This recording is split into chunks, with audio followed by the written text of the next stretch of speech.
Hey y'all.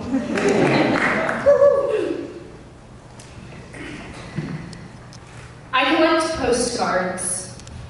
There's a little wooden box that sits on my shelf filled with postcards, and inside of it are pictures of places that I've been, lots of interesting places that I've been, and a couple places that I haven't been but that I'd like to see. Sometimes I feel like my memories are in my mind that way. They're all cataloged in a box with an iconic image on one side and a moving narrative on the other. These pictures in my mind,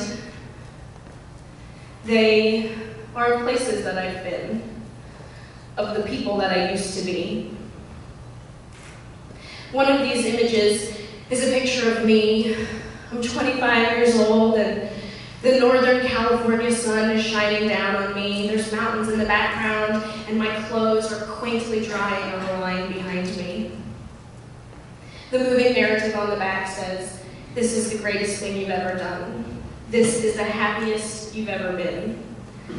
Because when I was 25 years old, I decided to sell everything that I owned and move to Northern California to work on a farm, to become a traveler, to see the world, to follow my dreams.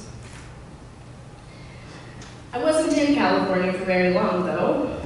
About 2 months after being there, I was diagnosed with cancer and I flew back home to live with my parents in Texas, Michael's favorite place.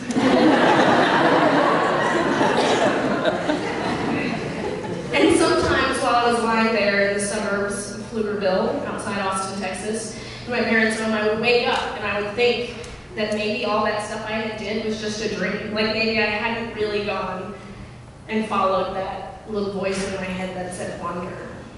It was just a dream, right? But it really happened. While I was there in Texas, I dealt with my cancer. It seemed to be a good prognosis, and I moved on. Whenever I would face that moment of thinking, did this even happen? I'm just back in Texas, I must have never even left, I was reminded that I didn't leave because I brought a man back with me. He didn't go when I did. He finished his stint at the farm, and when he came back to Texas, we moved into an apartment together. I sort of started my life back over again, sort of doing the same things that I had done. I got my old job back, I moved into a similar neighborhood. I got back into that groove, that one I had worked so hard to get out of. So, when Drew, this man I'm telling you about, when he asked me to marry him on my 26th birthday, I of course said yes. And when we planned our wedding, we decided that it should be somewhere outside of Texas. And he suggested Mount Hood in Oregon, which I had never been to. But I was like, yeah, great, sounds like fun. But he said that I would like it, and so I set my heart on that. And the only thing I knew about Oregon and Mount Hood in general was postcards, pictures of Timberline Lodge covered in snow, and couples in flannel in front of fires. So we went about doing that, and it didn't stop there because I had a threadbare gypsy soul inside of me, and we decided that we would fly out of Portland and go work and live on an apple farm with my friends in Wales. It's not everyone's ideal honeymoon, but it was ours. And I was excited. I had something to look forward to, and I could sort of move on from that picture I kept looking at in my mind, that picture of me that went off and left. I didn't have to dwell on that person anymore because I was doing it again. I was going for it. We saved up money, we quit our jobs, we were ready to go. The ball was rolling. I made little postcards to mail out to everyone to share our love and happiness with everybody.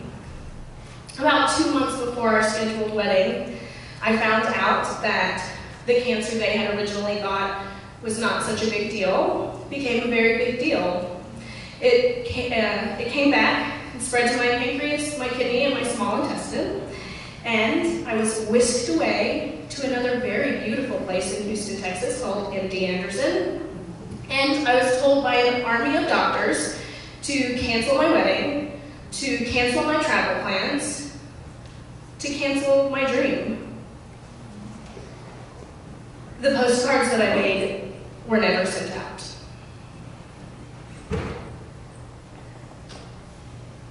But I had support in my life, and I stayed strong, and you get through it. Life goes on, sort of. And during that time, when I was living at my friend's apartment in Houston, on her floor, I would go back to that picture, that postcard in my mind of me on the farm, of me doing that thing that I wanted to do that I couldn't seem to get out of Texas. Like every time I tried to leave, it pulled me back in. But I have gumption, so I would not be stopped by this. And when I recovered a bit, after living with my parents again, I and Drew, we decided to move to Oregon. I mean, we tried to get there before, we might as well try again.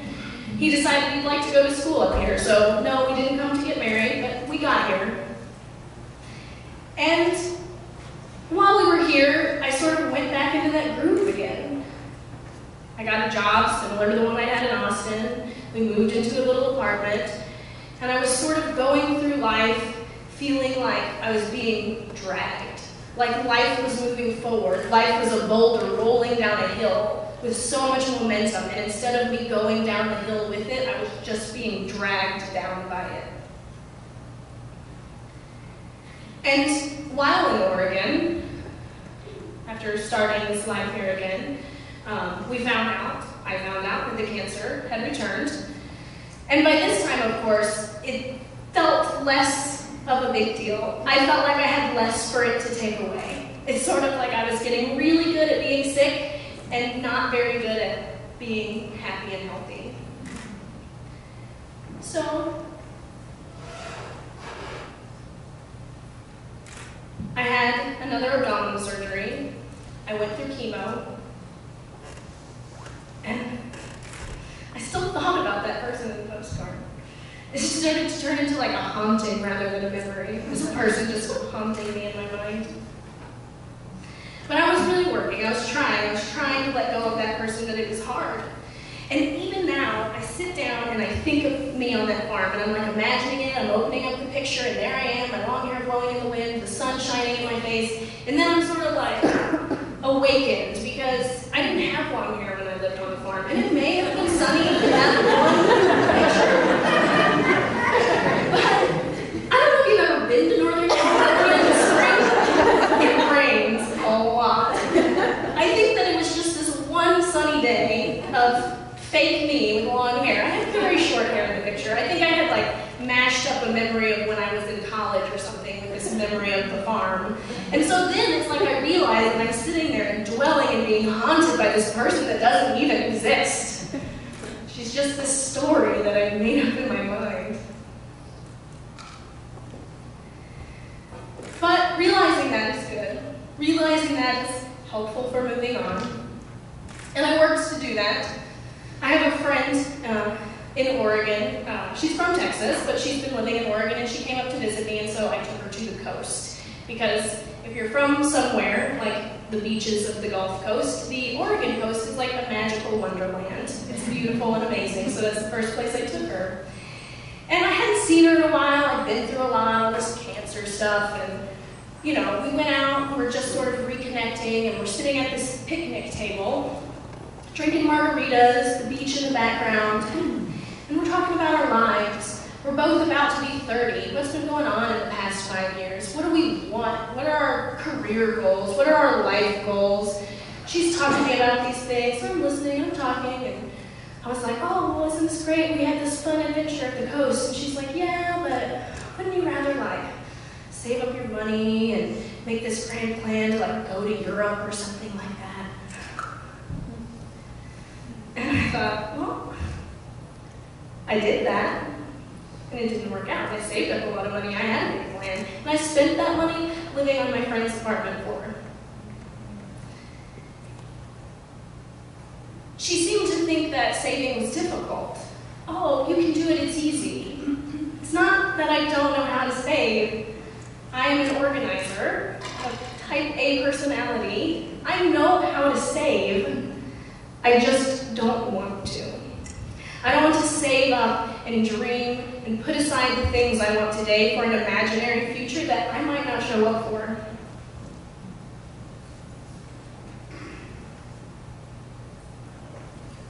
To me, that weekend, the little bit of money I had saved up for that was great. That was an epic weekend. And I hope to have more. I did eventually make it to Mount Hood. Timberline Lodge was not at all what I thought it would be. There were definitely people in flannel. And I remember standing there in my stuff that they make you put on when you learn how to downhill ski. And I was at the top of the biggest bunny slope you've ever seen. And I was paralyzed with fear.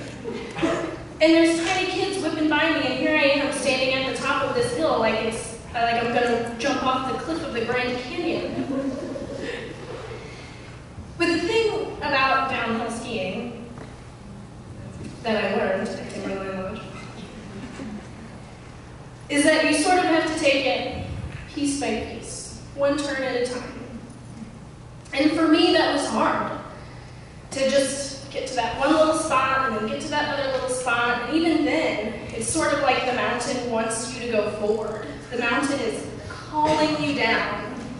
But I had a bag of rocks on my shoulder holding me back.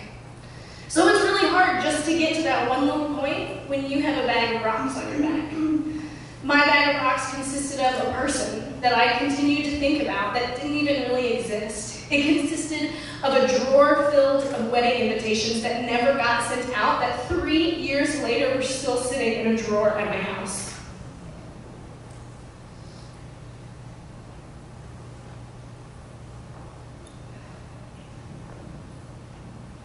You want to go, it's just sometimes there's things holding you back. But I learned how to set that bag of rocks down, and I learned how to let it go and take the mountain one turn at a time. And sometimes I would think, oh, I really got this, and I would make a couple turns, and then realize that that bag of rocks was back. And start all over again. Because for me, going down that mountain, taking it one turn at a time, living in the very present moment is a lot easier said than done. That beautiful person in California still pops up in my mind sometimes. Look how pretty she used to be. Look how smart she was. Look how adventurous she was. Very skilled skiers can link their turns. It's very fancy. You don't do one turn at a time, you do them all together. I'm not quite there yet. For me, the future, like I said, is a big thing that I'm not willing to plan for yet. But the one turn at a time, I can handle that, and it helps me to live in the present. I may not be planning for some grand escape, but I do have small adventures every day. When I got home from Timberline Lodge from that ski trip, I threw those wedding invitations away. It was really hard. But I did it. And it's made my new normal of living in the present and taking life one turn at a time a lot easier.